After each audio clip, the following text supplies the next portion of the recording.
അപ്പോ ഈ ക്ഷേത്രങ്ങള് എങ്ങനെയാണ് സനാതനധർമ്മ നിലയങ്ങളായി നിലകൊള്ളുന്നത്? സനാതനധർമ്മവും സനാതനവും ക്ഷേത്രങ്ങളുമായിട്ട് ബന്ധം അതുകൂടി ഒന്ന് വിശദീകരിച്ചാൽ നന്നായിരുന്നു.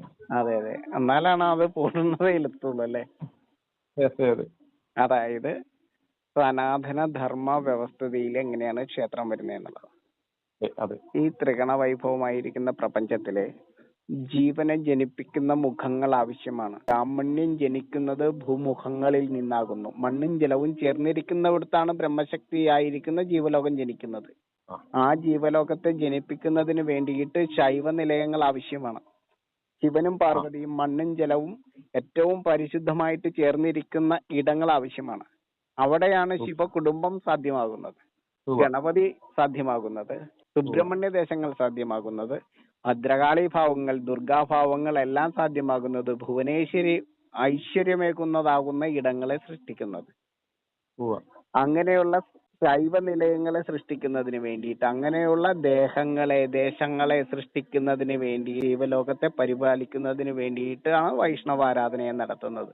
ആ മണ്ണിനെയും ജലത്തെയും ചേർത്ത് വെക്കുന്നതിന് വേണ്ടിയിട്ടാണ് വൃക്ഷലോകത്തെ പരിപാലിച്ചുകൊണ്ട് വൈഷ്ണവ നിലയങ്ങളായിട്ട് വിഷ്ണു ക്ഷേത്രങ്ങൾ നിൽക്കുന്നത്. അവിടെ ജന്തുലോകത്തെ കുടിയിരുത്തുന്നത് അതിനു വേണ്ടിയിട്ടാണ്.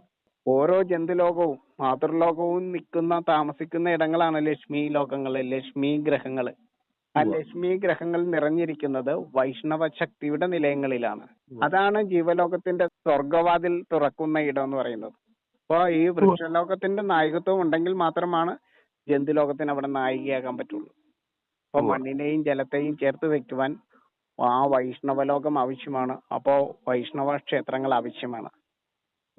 ബ്രഹ്മശക്തി നമ്മൾ തന്നെയാകുന്നു. അതുകൊണ്ടാണ് ബ്രഹ്മാവിന് ക്ഷേത്രങ്ങളില്ലാത്തത്.